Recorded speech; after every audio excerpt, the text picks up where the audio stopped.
características, né, evolutivas que vão ser muito importantes para ela. E hoje a gente vai continuar falando de angiosperma. Então, revisando, a gente começou a falar de morfologia floral. Então, a gente viu que a parte feminina da flor é essa parte aqui que a gente chama de carpelo. Esse carpelo, ele tem aqui na parte de cima o estigma. Então, essa parte aqui é o estigma, essa parte mais fina é o estilete, e aqui dentro a gente tem um ovário com óvulo. Da parte masculina, a gente vai ter aqui essa estrutura mais externa aqui, que se chama estame. No estame a gente vai ter o filete, a antera. Aqui na antera vão ser produzidos os grãos de pólen, que depois, ao caírem aqui no estigma, vão lançar para dentro o tubo polínico e fecundar os óvulos. A gente viu que as flores, elas podem ser monóclinas, ou seja, podem ser bissexuadas, elas têm por isso que é mono. Numa flor a gente tem os dois sexos, então por isso ela é chamada de monóclina, ou ela pode ser díclina, que são os dois sexos separados, então uma flor masculina e uma flor feminina. Então a gente vai encontrar angiospermas que têm essas duas características florais, ou de serem monóclinas e terem os dois sexos em uma flor, ou de serem díclinas e terem os dois sexos em flores separadas. A gente viu bem rápido também o ciclo. Então, aqui a gente tem uma flor adulta, lá na antera a gente tem a produção do grão de pólen aqui. Então, na antera a gente vai ter a produção de um esporo, que vai virar o gametófito masculino, que é o grão de pólen.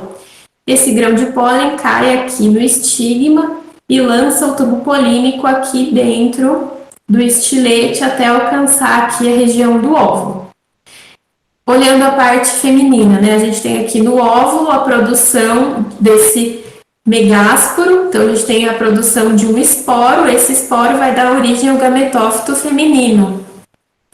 Quando esse gametófito feminino estiver maduro, a gente vai ter ali a fecundação, né? E a gente vai ter uma dupla fecundação, que é característica desse grupo. Então, a gente tem uma fecundação que vai dar origem ao endosperma e outra que vai dar origem ao embrião. Então, é isso aqui que a gente falou. Então, eram dois núcleos espermáticos, um fecunda a oosfera, que está aqui, outro fecunda os dois núcleos polares. O que fecunda a oosfera vai dar origem ao embrião, e o que fecunda os núcleos polares vai dar origem ao endosperma. E aí a gente viu que no final disso tudo, depois que houve a fecundação, a gente vai ter a formação da semente aqui, né? E essa parede do ovário vai formar o que a gente chama de fruto. E a gente parou nisso. Bom, vamos entrar então na parte de classificação das angiospermas. Então, a gente tem dois grupos separados, né, de angiospermas. A gente tem as mono e as dicotiledôneas. As monocotiledôneas, elas têm um cotilédone só, enquanto as dicotiledôneas têm dois. Geralmente, elas até se rompem aqui no meio, porque elas têm dois cotilédones separados. E elas têm um conjunto de características que definem elas como sendo mono ou dicotiledôneas. Então, por exemplo, as monocotiledôneas, elas vão ter uma raiz que a gente vai chamar de fasciculada ou cabeleira. Então, ela tem uma raiz que ela vai ser, assim, toda dispersa e ela não vai ter um eixo central. As dicotiledôneas, elas têm uma raiz que a gente vai chamar de axial ou pivotante. Então, ela tem esse eixo aqui e várias ramificações. Então, diferente aqui das monocotiledôneas, que elas já são todas ramificadas. A gente vai falar mais de raiz hoje. As monocotiledôneas, elas têm alguns tipos de caule que são mais específicos, a gente vai falar deles, mas geralmente são estruturas mais herbáceas, ou seja, não crescem tanto. Já as dicotiledôneas, elas vão ter caules mais lenhosos, ou seja, mais parecido com um tronco. E no caule das monocotiledôneas a gente vai ter os feixes vasculares, que fazem o transporte de água, nutrientes e glicose distribuídos de forma irregular. Já no caso das dicotiledôneas, esses feixes eles vão ter uma distribuição mais regular, ou seja, a gente vai ter uma distribuição que vai estar mais nas bordas, distribuídos em pontos específicos, diferente aí das monocotiledôneas. Folha. Bom, as monocotiledôneas, elas têm uma folha que tem essas nervuras paralelas. Lembra um pouco a folha do milho. O milho é uma monocotiledônea, né? Um exemplo. Então, tem essa folha aqui que tem essas nervuras que são paralelas. Elas vão do começo da folha até a ponta. E a inserção dessa folha é para uma estrutura que se chama bainha. Então, diferente das folhas que a gente está acostumado, que tem essa estrutura aqui, fininha, que se chama pecíolo, essa folha, ela se encaixa no corpo da planta. Então, ela meio que envolve, ela fica numa posição assim para fora. Então, ela tem uma bainha que envolve o caule. Das dicotiledôneas, a gente tem nervura que a gente vai chamar de reticulada.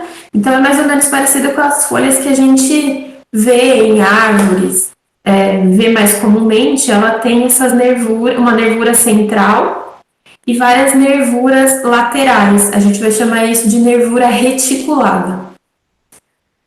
Bom, as flores de monocotiledôneas, elas são trímeras, então elas são 3 ou múltiplos de 3. E as folhas das dicotiledôneas, elas são pentâmeras, ou elas são em 5 ou múltiplos de 5. A gente pode encontrar também algumas flores de dicotiledôneas que são de 2 ou 4 pétalas. Então, é mais raro, mas a gente tem também.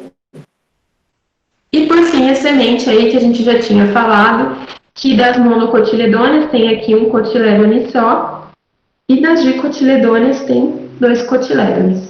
Até aqui tudo bem, gente? Aham. Beleza. Então, a gente vai falar hoje de polinização também. A gente vai falar hoje de 1 milhão de coisas, tá? Então, bom, a polinização, ela pode ser de 2 formas, basicamente. Ou ela vai ser artificial, executada pelo ser humano, ou ela vai ser natural. E se ela for natural, a gente pode ter polinização pelo vento, que a gente vai chamar de anemofilia, não precisa decorar esses nomes. Pode ser uma polinização por insetos, então os insetos levam um grão de pólen para uma outra flor e fazem polinização. Então a gente vai chamar de entomofilia. A gente vai ter polinização pelas aves, as aves podem ajudar nisso, ou pelos morcegos. Então a gente vai ter vários tipos de polinização natural. Bom, como se dá esse processo, né? A gente pode ter tanto a autopolinização, então, por exemplo, essa flor aqui, ela é monóclina, ela é bissexual, ela tem tanto a parte masculina quanto a parte feminina. Então, quando eu tenho autopolinização, o que acontece? A parte masculina transfere para o próprio estigma aqui dessa flor e se autofecunda. Então, é uma flor que já tem tanto a parte masculina quanto feminina e ela vai lá e se autofecunda. No caso aqui, o inseto até ajudou o encontro aí dos gametas. Mas a gente pode ter um outro tipo de polinização que se chama polinização cruzada. E esse tipo de polinização ele vai ser mais interessante para a gente. Então, por que é mais interessante, né? Se eu faço fecundações cruzadas, ou seja, se eu pego um gameta masculino de uma flor e levo para outra, isso pode causar uma maior variabilidade nessas flores. Então, a gente vai ter encontros de gametas diferentes que podem produzir plantas diferentes. Isso é bem melhor do que você ter uma autofecundação em que você vai começar a produzir, depois de um certo tempo, só clone, porque os genes vão permanecer os mesmos ao longo do tempo.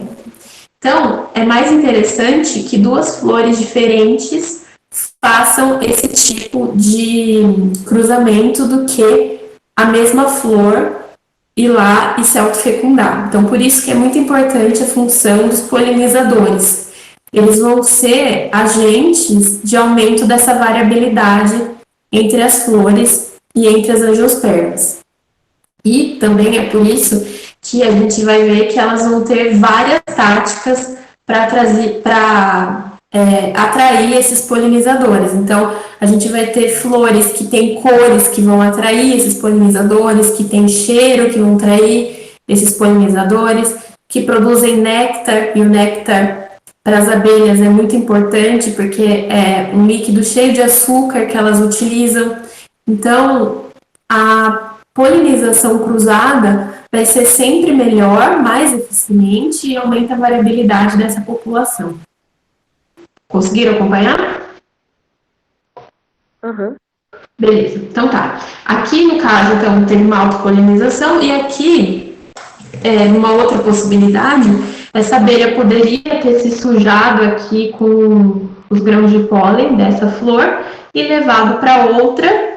E lá, quando ela chega na outra para buscar o néctar, por exemplo, ela vai e leva os grãos de pólen que vão chegar nesse estigma e fecundar. Então, essa opção é sempre a mais interessante para a gente, porque aumenta a variabilidade dessa população e é também um dos motivos do porquê as angiospermas são tão diversas. Então, aqui ó, tem até uma imagenzinha que dá para ver, ó, elas ficam cheias de grão de pólen e levam de uma flor para outra, que a borboleta também faz esse papel. Então, elas vão ter várias adaptações relacionadas à polinização. Então, os animais polinizadores geralmente têm algum elemento de atração em relação às flores. Então, elas podem ter uma cor vistosa, elas podem ter um odor diferente, elas podem produzir um açúcar. Eu ia colocar um vídeo para vocês hoje, mas não vai dar tempo. É muito interessante que fala de orquídeas que elas vão ter o formato de uma abelha. Então, elas atraem os machos porque eles acham que estão vendo uma fêmea. Elas até lançam feromônios parecidos com os das fêmeas. E aí esses machos vão lá na intenção de cruzar e aí eles acabam se sujando com o pólen e levam para outros lugares. Então, tem várias adaptações nas angiospermas que são relacionadas à polinização. Então, o inseto, normalmente, ele vai receber uma recompensa pela visita, que aí, no caso, é o néctar, que é uma secreção líquida cheia de açúcar. Então, é aí o que a gente falou. Então, existe, de acordo com o tipo de polinização, algumas características dessas flores. Então, por exemplo, uma flor que se poliniza pelo vento, então ela tem características de polinização pelo vento, ela não precisa ter pétalas coloridas, ela não precisa ter odor nem néctar, porque o vento vai fazer esse trabalho para ela, ela não precisa ser tão vistosa, tão cheia de atrativos. Agora, por exemplo, uma planta que é polinizada por insetos, ela já vai ter uma cor vistosa, ela já vai ter um odor característico, ela já vai ter néctar para atrair esse polinizador. As que são polinizadas por pássaros também vão ter uma cor vistosa e vão ter bastante néctar. E as que são polinizadas por morcegos vão ter cores mais claras, vão ter um odor bem intenso e bastante néctar. Então, elas vão ter adaptações relacionadas ao polinizador que visita elas. Bom, frutos. A gente vai falar de vários frutos hoje, então qualquer coisa, se vocês forem tendo dúvida, vocês me parem, tá? Então, como se divide o fruto, né? A gente vai ter na região mais interna o que a gente chama de endocarpo. Então, aqui no caso do pêssego, a gente vai ter nessa parte aqui que a gente chama de caroço, o endocarpo, que é uma parte mais dura que envolve a semente aqui. A gente vai ter o mesocarpo, que é a porção suculenta. Então, a parte mais carnosa a gente vai chamar de mesocarpo. E o epicarpo é a região mais externa, então é a casca que envolve. Tudo isso, essas 3 porções, a gente vai achar nos livros com o nome de pericarpo. Então, quando a gente está falando de pericarpo, a gente está falando do endo, do meso e do epi. É só lembrar que endo é mais interno, meso é a metade ali, e o epicarpo vai ser o mais externo sempre. Bom, a gente vai ter uma classificação dos frutos também. Vocês já viram que biólogo adora nome, a gente adora dar nome para as coisas. Então vamos lá. Quando a gente tem os frutos carnosos, eles vão ser divididos em 2 grupos. Ou eles são do tipo baga, ou eles são do tipo drupa. As bagas. Então, as bagas geralmente têm várias sementes e essas sementes elas não são separáveis do fruto. Então, esse endocarpo aqui, ele é carnoso. Então, é o caso, por exemplo, da uva, do tomate, da laranja, do mamão, da melancia. Então, a gente vai ter essa semente bem colada ali com o fruto. Amanda. Oi! Eu lembro que numa aula extra com o Gui, alguém tinha falado que a banana tinha antes sementes. Então, ela entrava antigamente nessa categoria? Então, a banana vai ser um caso à parte, ele é um fruto partenocárpico, né? Então, a banana, como a gente conhece, não tem semente. Mas, se a gente está falando dessa banana que tem semente, eu vou mostrar ela para vocês, ela entraria na classificação de baga, sim. Beleza? Beleza. Tá. Então, a drupa são os frutos carnosos que têm o endocarpo lenhoso. Então, é aquelas frutas que a gente tem caroço. Então, esse endocarpo ele não vai ser carnoso como no outro grupo, ele vai ser duro. Então, drupas são, por exemplo, as azeitonas aqui, que tem caroço, o pêssego também é uma drupa. Então, a gente tem o endocarpo duro aqui, a semente, o mesocarpo carnoso e o endocarpo externo. A gente vai ter frutos secos, que tem um pericarpo seco. Então, no caso aqui da ervilha, por exemplo, a gente vai ver que aqui revestindo ela, essa parte de fora, vai ser um fruto seco. Então, é diferente dos frutos carnosos que a gente viu nos outros exemplos. E aí, os frutos secos, eles vão ser divididos em 2 tipos. Eles podem ser descendentes ou incendentes. Então, os descendentes, eles abrem quando eles ficam maduros. Então, aqui, por exemplo, na ervilha, quando ela fica madura, ela vai ter uma abertura nesse eixo aqui do meio para abrir e soltar essas sementes. Então, a gente vai chamar isso de descendentes. O amendoim entra nesse caso? Ou não? Oi? O amendoim entra nesse caso ou não? O amendoim, sim, entra, ele se abre. E aqui a gente vai ter uns indeiscentes, que não se abrem quando maduros, que aí no caso vão ser as nozes e o milho, por exemplo. A gente não vai ter uma abertura quando ele está maduro. E a gente vai ter uma outra classificação, que são os pseudofrutos. Então, o que são esses pseudofrutos? São frutas que a gente conhece, mas que não são formados pelo ovário da flor. Então, por exemplo, aqui no caju. O caju, essa parte de fruto que a gente conhece aqui, é formado pelo receptáculo da flor. É formado por essa parte aqui de baixo.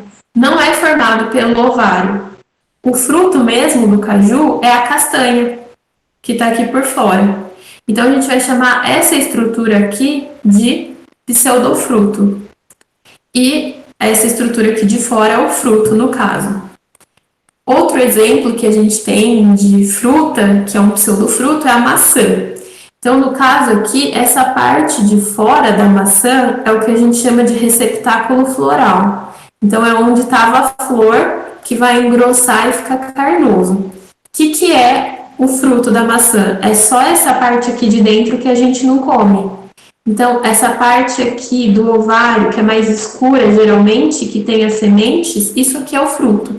O que reveste por fora e é carnoso é pseudofruto. Beleza, gente? Beleza.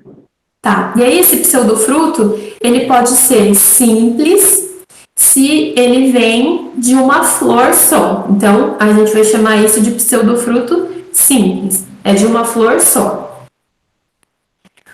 A gente tem os pseudofrutos que são chamados agregados. Então, eles são formados por uma flor só, mas que tinha muitos ovários. Esse é o caso, por exemplo, do morango. Então, aqui no morango, a gente vai ver na flor aqui que essa flor, ela tinha muitos ovários. E aí, quando todos esses ovários são fecundados, eles vão formar esse fruto agregado. Então, aqui, nessa parte mais escura, a gente vai ter o que antes era o receptáculo, que está apontado aqui, ó. Então, esse receptáculo é o meio do morango, e aí toda essa parte em volta vai ser resultado da fecundação de todos esses ovários. E aí, cada pontinho do morango vai ser um fruto seco. E a parte carnosa vai ser desse receptáculo da flor. Por isso é considerado um pseudofruto. Então, no caso da flor simples, é resultado da fecundação de uma flor com ovário. E aqui, nesse caso, a gente vai ter, do agregado, resultado da fecundação de uma flor com vários ovários. Beleza? Tranquilo? Amanda, eu fiquei um pouco confusa nisso. Tá. Ó, então, aqui, nesse caso aqui, de simples, a gente vai ter como resultado do desenvolvimento de uma flor com ovário aqui. Então, no caso, tanto a maçã quanto o caju, eles são resultados da fecundação aqui desse único ovário, só que a parte comestível, que a gente conhece, é resultado do receptáculo, não é resultado da fecundação. Então, por isso eles são chamados de pseudofrutos. A parte carnosa, ela é desenvolvida a partir de outras estruturas que não são o ovário. Certo? Beleza. E aqui a gente vai ter uma semente, o fruto, mas a parte carnosa aqui é feita do receptáculo do caju. Aqui é a mesma coisa, só que nesse outro caso a gente vai ter chamado pseudofruto simples, porque essa flor tem um ovário só. Aqui no caso vai ser um pseudofruto agregado, porque eu tenho vários ovários e todos eles foram fecundados. E aí, como resultado da fecundação de cada um deles, cada pontinho do morango é um fruto. Então, é um fruto gerado a partir de cada um dos ovários que tinham naquela flor. Ah, sim. Entendi. Obrigada. Imagina. E aí, a gente vai ter, por fim, os pseudofrutos que são chamados múltiplos. Então, diferentemente do agregado, ele vai ser formado a partir de uma inflorescência. Então, o que é uma inflorescência? Inflorescência são várias flores juntas em um eixo. Então, eu vou ter todas as flores uma do lado da outra. E aqui, no caso, por exemplo, do abacaxi, a gente vai ter a fecundação de cada uma dessas flores. Então, pense que cada gominho aqui do abacaxi é uma flor. Cada uma delas foi fecundada individualmente, cada florzinha. E aí, quando elas são fecundadas juntas, elas formam esse fruto, que é um fruto múltiplo. Ele tem várias flores, que quando agregadas formam aqui o abacaxi. Beleza? Muito complexo? Beleza. Então, aqui eu coloquei para vocês verem o abacaxi que a gente vê comercial, ele é fruto de melhoramento genético, por isso a gente não vê semente. Mas aqui um primo próximo do abacaxi, que é o ananás, dá para ver as sementes dele, estão vendo? Então, o abacaxi, teoricamente, ele deveria ter essas sementes, só que a gente fez alguns melhoramentos genéticos que hoje, quando a gente compra, a gente não vê essas sementes, a gente tem frutos estéreis. Mas é interessante até para ver que a gente tem, então, aqui, onde há sementes aqui, houve a fecundação de cada uma das flores que fazem parte dessa inflorescência. E a banana, a mesma coisa. Então, a banana é considerado um fruto partenocárpico.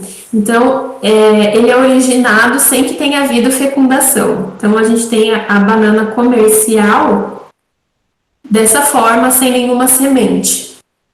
Porém, as bananas selvagens estão em áreas que tem a possibilidade de haver reprodução, elas produzem essas sementes aqui, ó.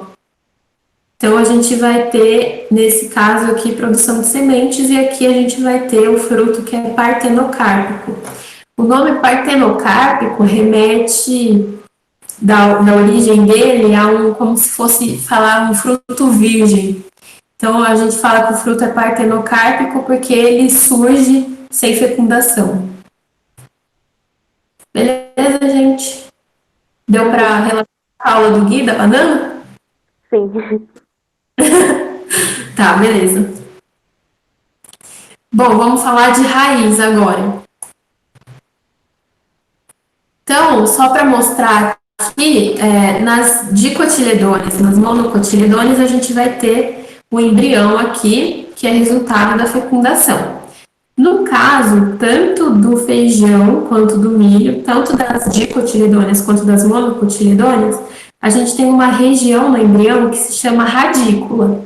Então, a raiz é formada dessa região do embrião que é chamada de radícula. Então, já no embrião, a gente já sabe que região vai ser raiz, que região vai ser caule. Então, já existe uma definição e até mesmo um posicionamento. Então, a radícula ela já fica posicionada aqui para baixo, que é onde eu vou ter a origem da raiz. Então, aqui tem até mostrando o desenvolvimento, então aqui no caso é uma dicotiledônea, né?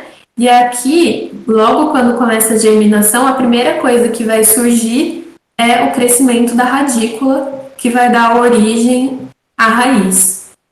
Então, acho que vocês lembram lá quando vocês plantaram feijão, se alguma vez vocês plantaram feijão na escola, a primeira coisa que surge vai ser a raiz, que é formada a partir dessa radícula. Então, a função da raiz é fixação, então ela vai fixar a planta no solo, ela vai ajudar na absorção, as raízes elas fazem a absorção de água e de nutrientes, sendo esses nutrientes sais minerais, na maior parte das vezes. Algumas raízes elas vão ter função de reserva de substância, como por exemplo é o caso da mandioca, que vai ter uma grande reserva de amido, e a gente vai ter também a função de condução de substâncias, então ela vai conduzir essas substâncias para a região do caule, onde vai ser destinado a outras partes da planta. Então, partes da raiz, deixa eu ver, partes da raiz. Então, olhando de baixo para cima, aqui embaixo, a gente vai ter uma zona que a gente vai chamar de zona meristemática. A gente vai falar bastante desse termo meristema nas próximas aulas. O que é o meristema? Meristema é o local da planta onde eu vou ter crescimento. Então, eu vou ter uma grande quantidade de mitoses na região de meristema. A gente tem dois meristemas muito importantes nas plantas. Então, a gente tem o meristema radicular, que é da raiz, e o meristema caulinar. Então, o meristema caulinar é do caule e promove o crescimento do caule para cima. O meristema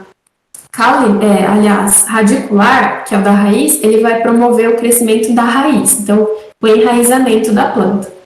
Então, aqui nesse local de meristema, a gente vai ter muitas células que fazem mitose e elas não têm função específica. Então, por isso a gente vai chamar elas de indiferenciadas. o que elas fazem é se multiplicar para promover o crescimento. Depois elas vão tendo sua diferenciação. E aqui, nessa região, a gente vai ter uma coisa que se chama coifa. Então, essa coifa é uma proteção que a raiz vai ter e que vai ajudar ela no deslizamento.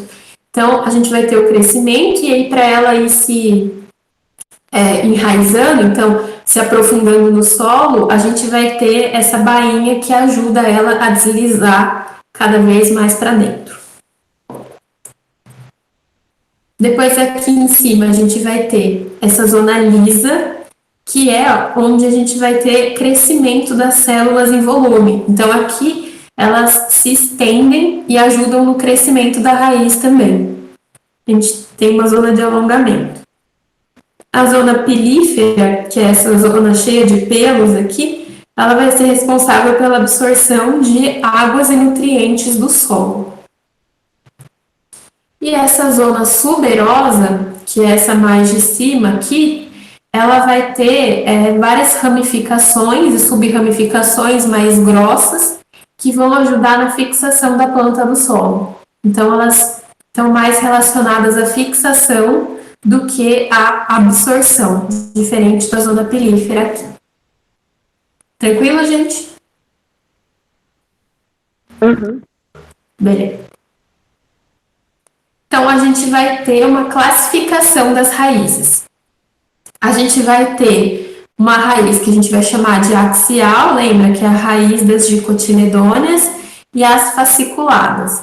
A raiz axial, a gente vai ter a radícula se desenvolvendo aqui nesse eixo.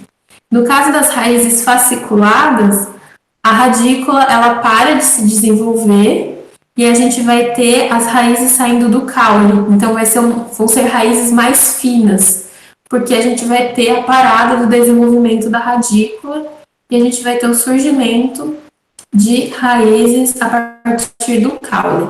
Então, toda vez que a gente falar de raiz adventícia, são raízes que surgem de outros lugares que não são da própria raiz. Então, surge a partir do caule, surge a partir de uma folha, surge a partir, enfim, de outras estruturas. Então, por exemplo, se eu pego uma folha de violeta e coloco na água, ela vai desenvolver raiz a partir da folha. Aí a gente vai chamar isso de raiz adventícia. São raízes bem finas, que é só para ajudar na sobrevivência. Então, vamos lá. Aqui tem, então, o exemplo que eu falei para vocês, da violeta. Se eu coloco qualquer parte aqui dessa folha e ela começa a se desenvolver, as raízes que se desenvolvem são chamadas raízes adventícias. Então, vamos lá. A gente vai ter uma classificação dessas raízes de acordo com o local onde elas estão, o habitat dessa planta.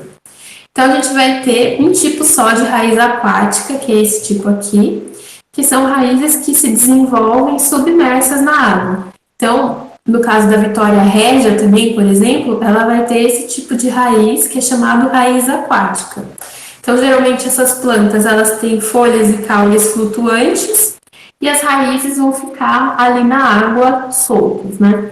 Então, essa é tranquilo, é um único tipo, raiz aquática.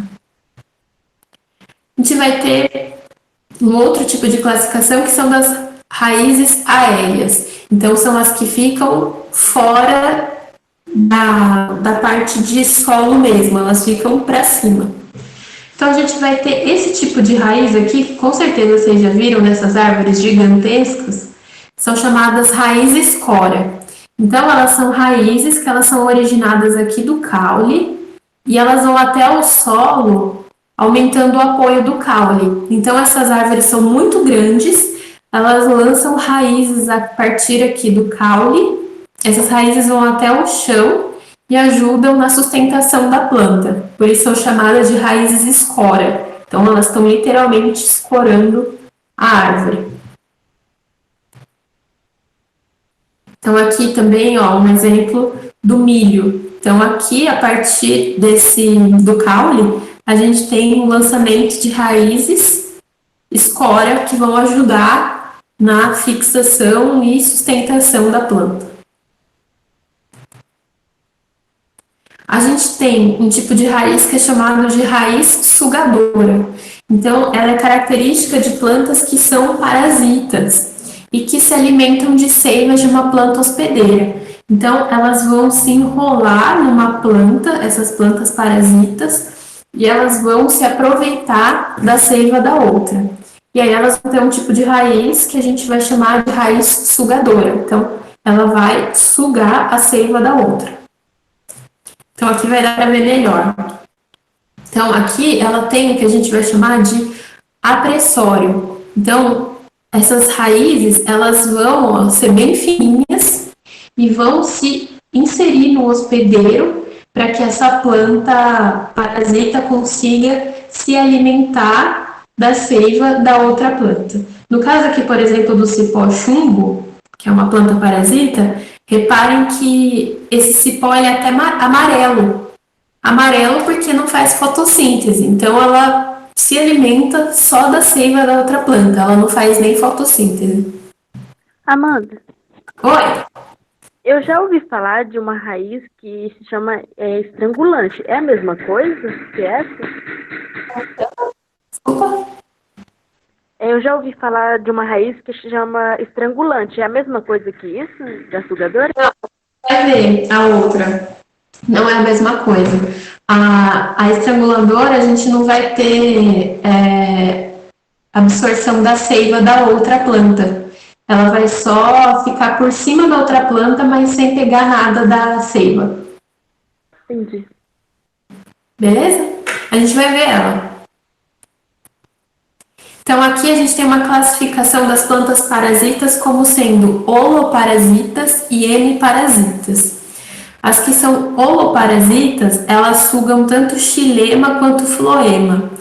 O xilema é a parte da planta que transporta água e sais minerais.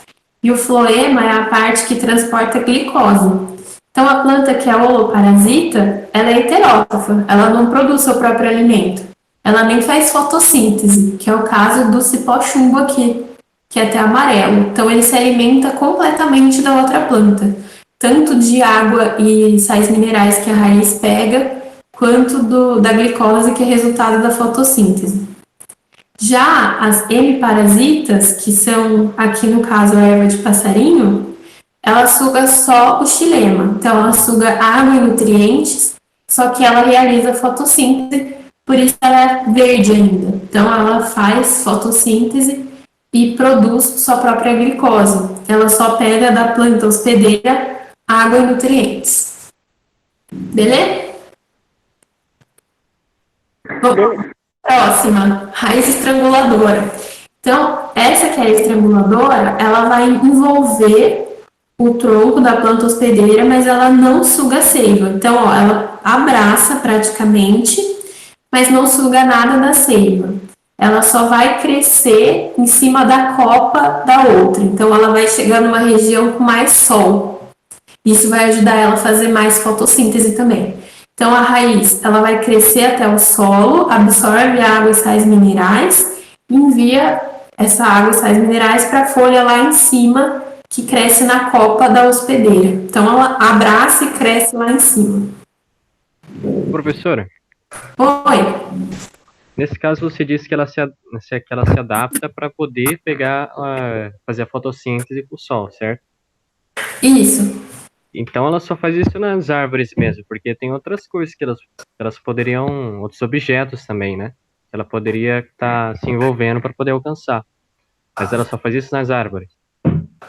Quando a gente está falando de raiz, está falando de uma planta que cresce em cima da outra. Geralmente a gente está falando de árvore. Quando a gente está falando, por exemplo, numa parede, a gente vai falar de um outro tipo de raiz que é de trepadeira daí.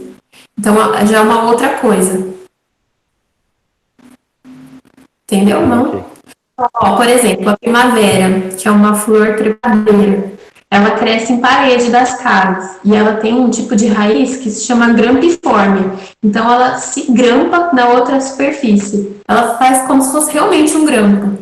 Então, é um outro tipo de raiz e é um outro tipo de hábito.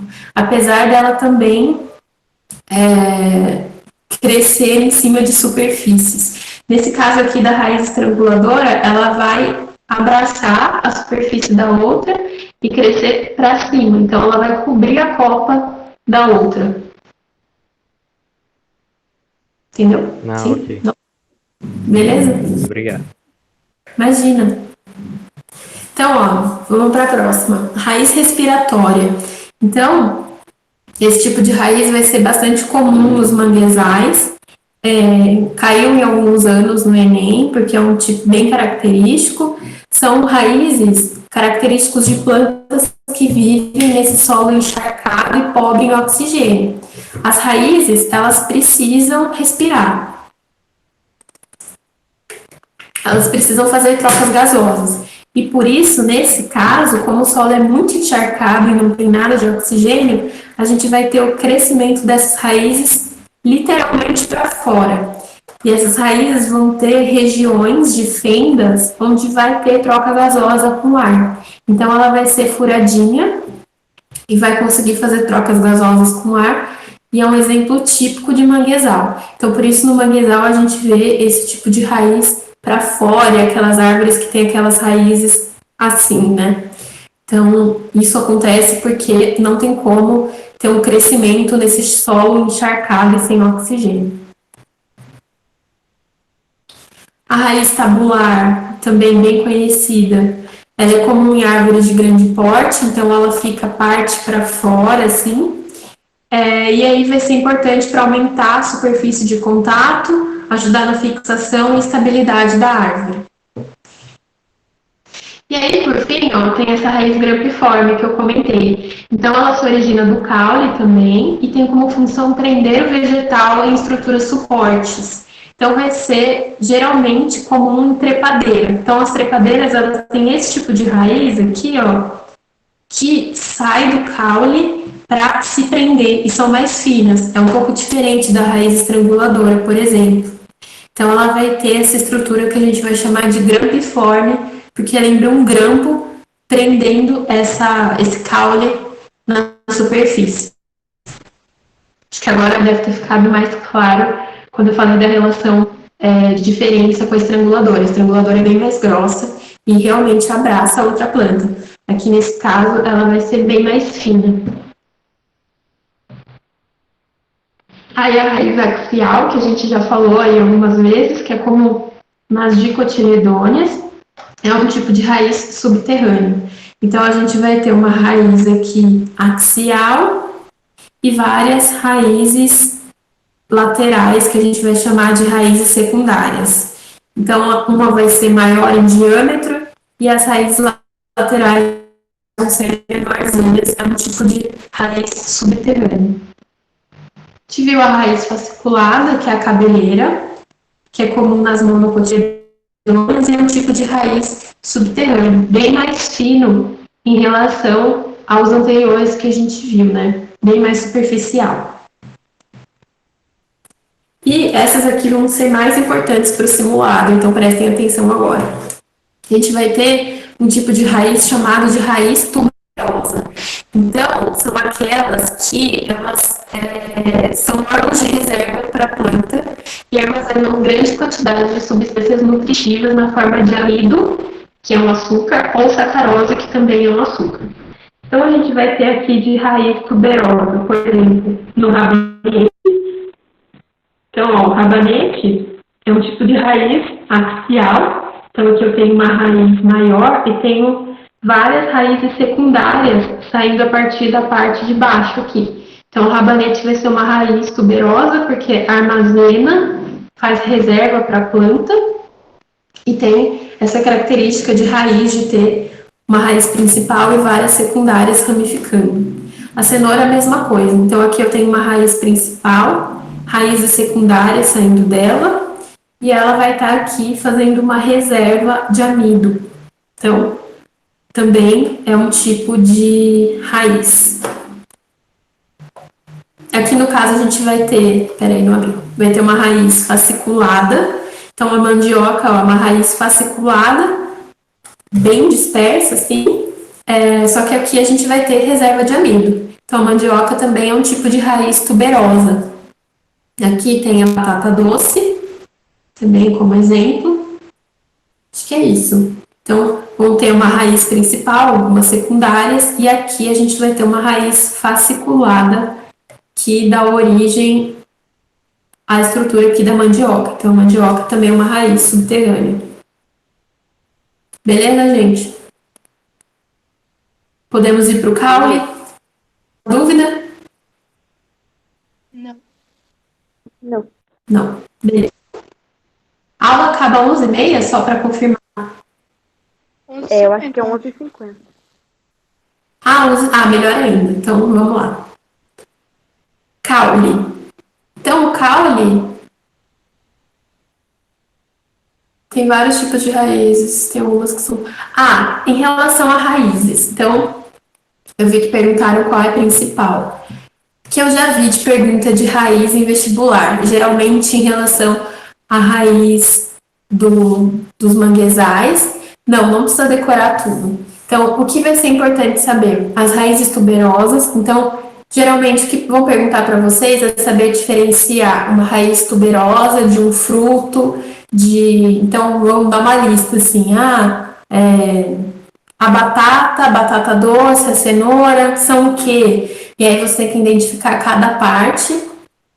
Então, dizer, um é raiz, o outro é caule, o outro, enfim, fazer esse tipo de separação. Então, identificar de acordo com um grupo de leguminosas ou de frutos que vão ser dados para vocês, quais são pseudofrutos, quais são frutos, quais são raízes, quais são caules, então, da onde vem cada um deles, isso é o mais importante.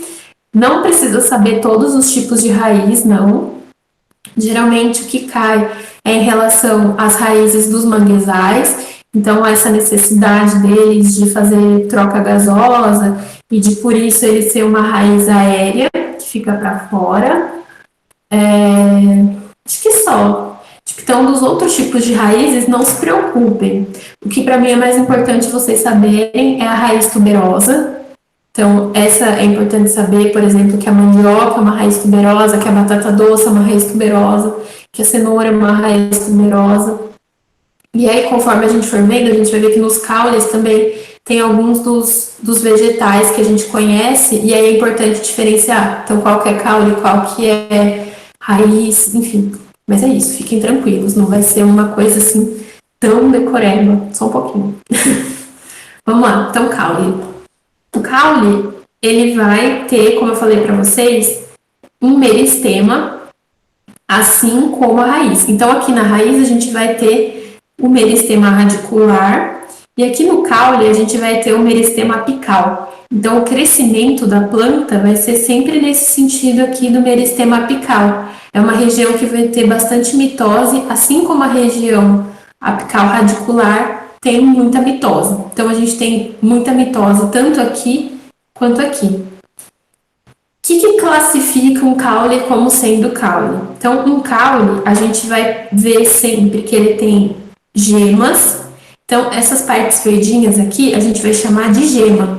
Cada gema, a gente vai chamar, são meristemas laterais, que dão origem a folhas ou galhos. Então, esses meristemas laterais vão dar origem a outras estruturas laterais e são características de caule. Então, todo caule tem gema.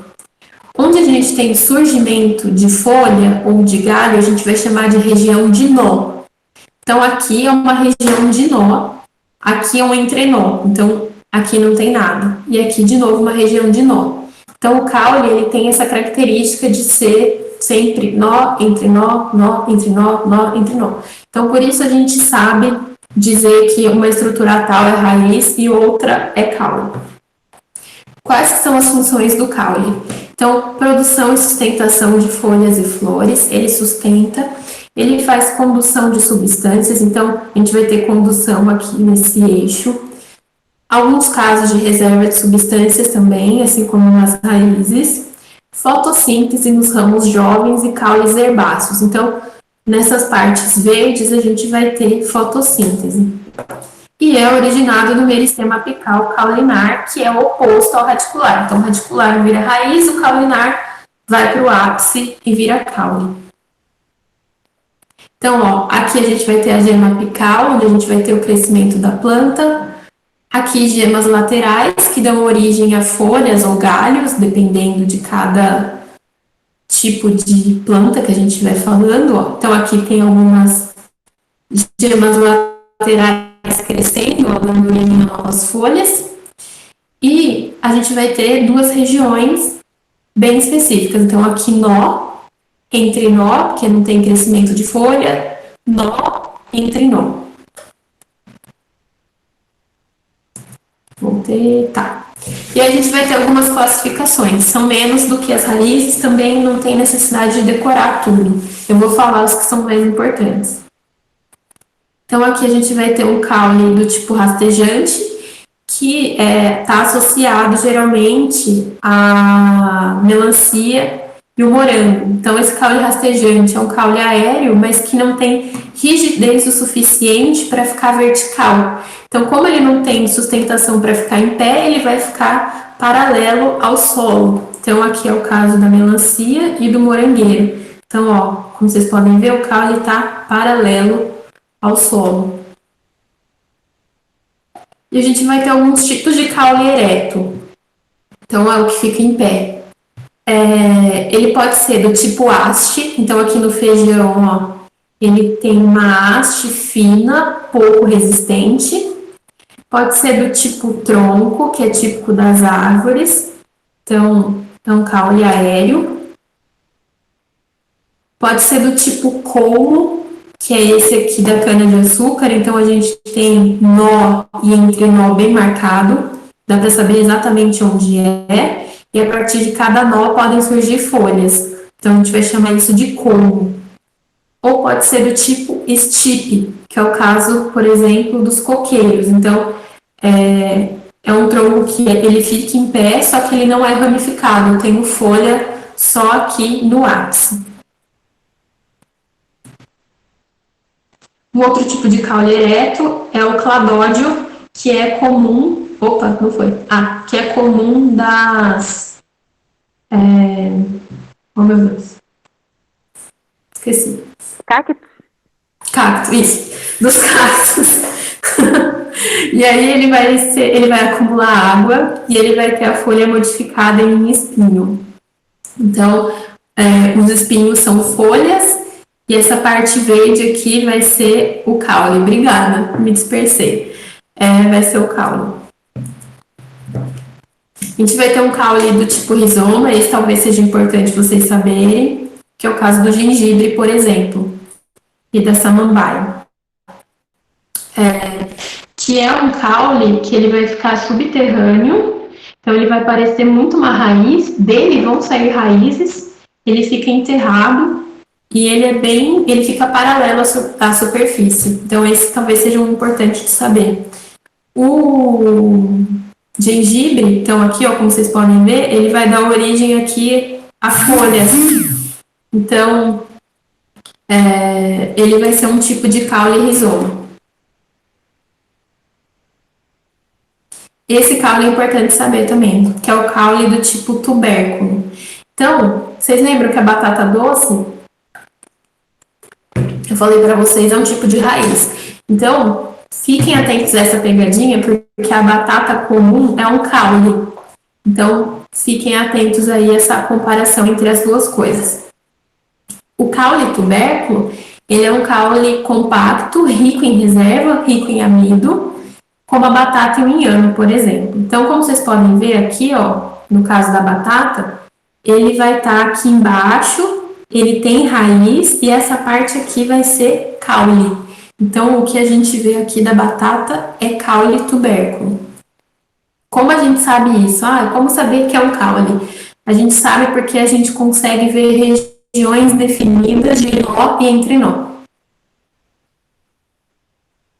A gente vai ter um outro tipo de caule, que é o caule bulbo, também é importante vocês saberem, que é um caule subterrâneo, dilatado, e que vai possuir características assim, ó, ele é bem gordinho, bem redondinho.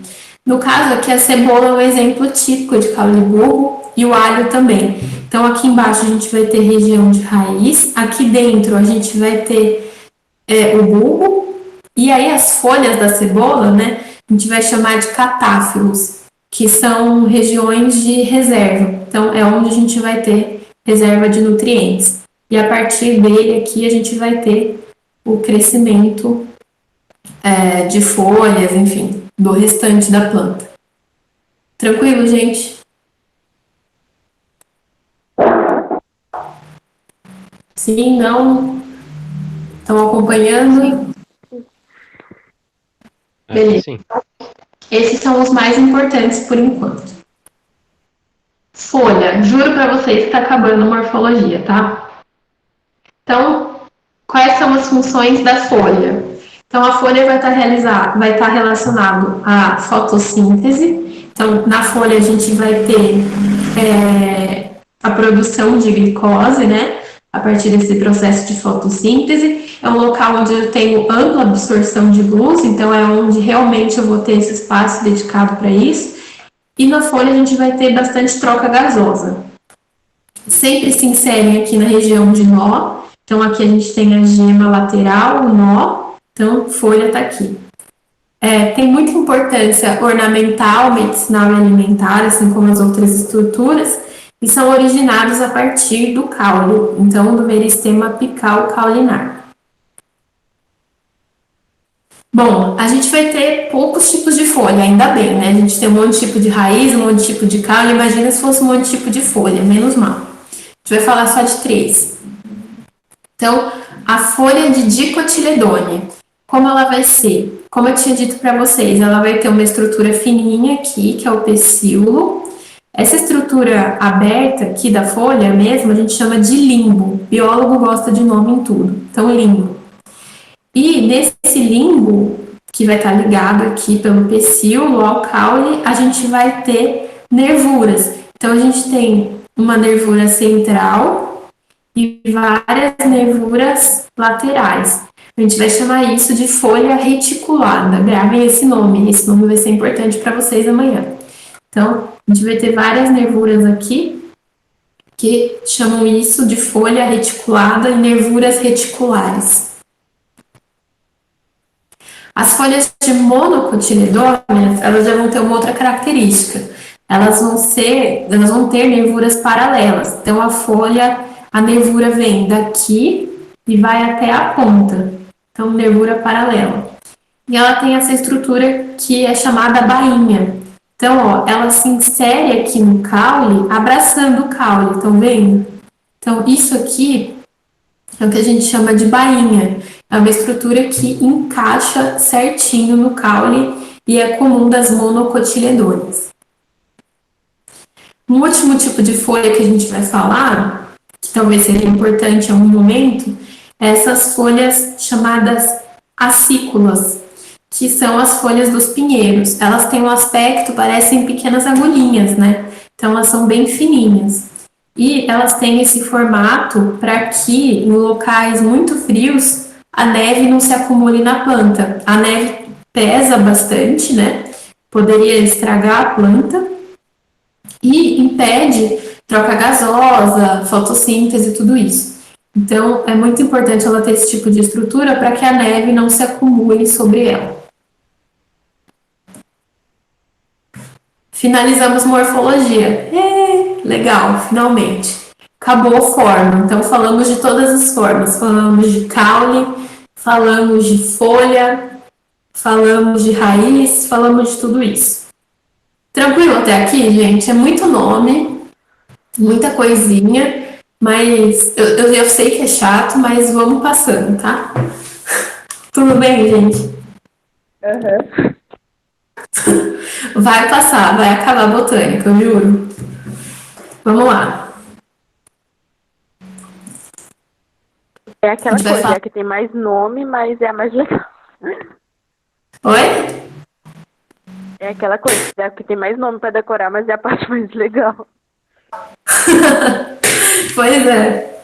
Bom, vamos agora falar de histologia. Que histologia, vocês já estão vendo um pouco, a histologia está relacionada a células, certo? Então, vocês já viram célula vegetal, tudo isso com Gui. Agora a gente vai falar dessas células montando tecidos nos vegetais. Então, lembra, eu não sei se ele chegou a comentar, com certeza ele chegou. Várias células que têm a mesma função, elas formam tecidos.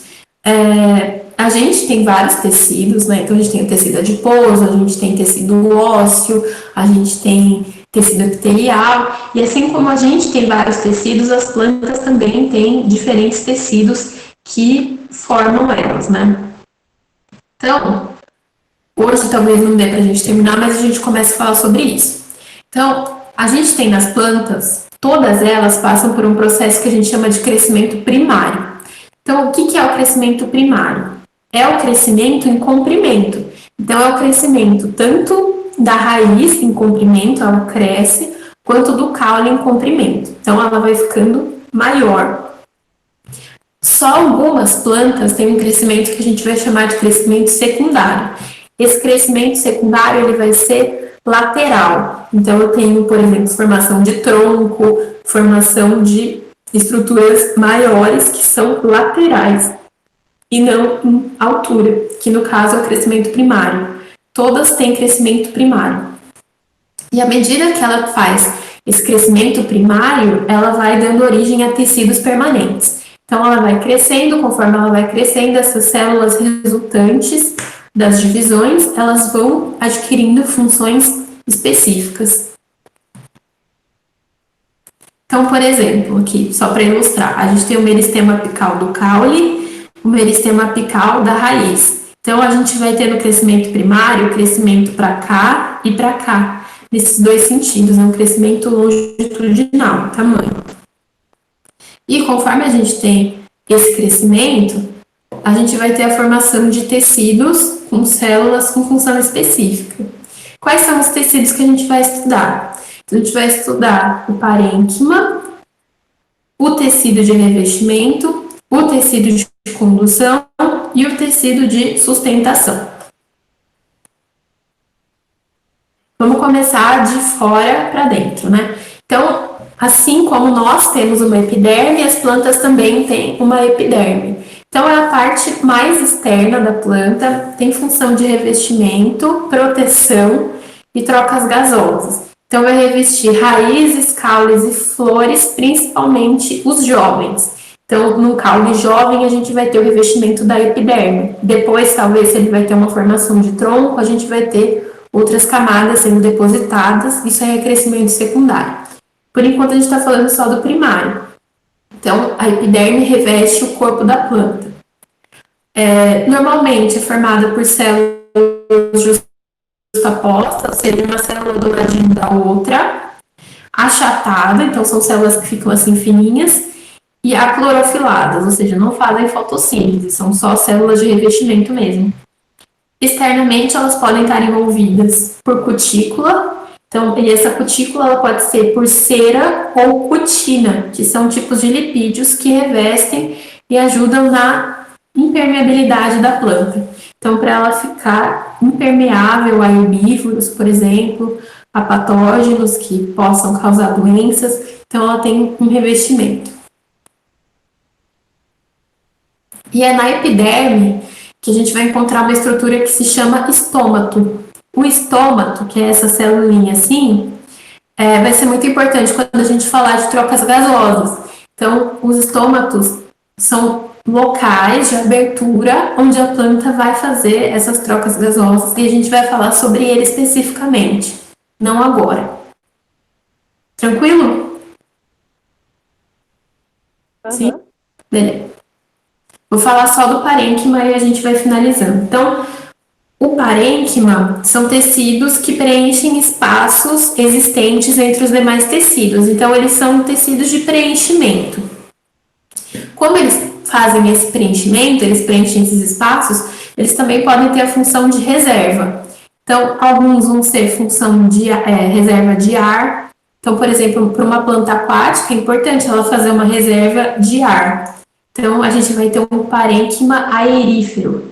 Ou uma planta como cacto, é importante ter um parênquima que tenha reserva de água. Então, a gente vai chamar esse parênquima de aquífero. Ou pode ser um parênquima amilífero, em que eu tenho reserva de amido. De qualquer forma, a maior parte da função do parênquima está relacionado ao preenchimento, sendo que alguns podem ter essa função de armazenamento. Alguns parênquimas também, eles podem ter função de fotossíntese, e aí eles vão ser parênquimas clorofilianos. Então, eles têm clorofila e podem fazer fotossíntese. Então, só mostrar para vocês. Aqui é um tipo de tecido de parênquima aerífero. Então, ele tem espaços aqui onde vai ser estocado ar para a planta.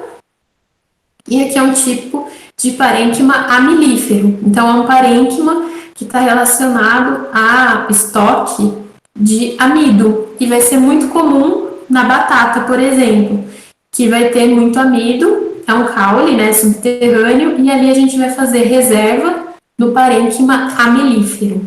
E raízes tuberosas também. Então, na mandioca também a gente vai encontrar bastante desse parênquima amilífero. Deixa eu ver se dá tempo de mais um. Acho que dá. Colênquima. Então, o colênquima, ele vai ser o tecido de sustentação da planta. Ele é formado por células vivas. Então, essas células aqui são vivas, alongadas, e elas têm flexibilidade. Então, o colênquima, ele vai ser como se fosse a cartilagem dos animais. Então, por exemplo, nossa orelha é formada por cartilagem. É dura, tem uma estrutura dura, mas é flexível. Então, é diferente do osso, por exemplo. E a gente vai ver que as plantas têm um outro tecido que é equivalente aos ossos.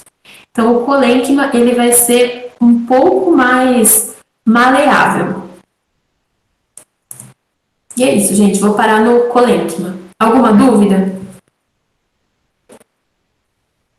Não. Não? Tranquilo? É muito nome. Eu vou postar os slides para vocês, e aí vocês vão ter tempo para olhar. Vocês têm acesso também ao material do poliedro.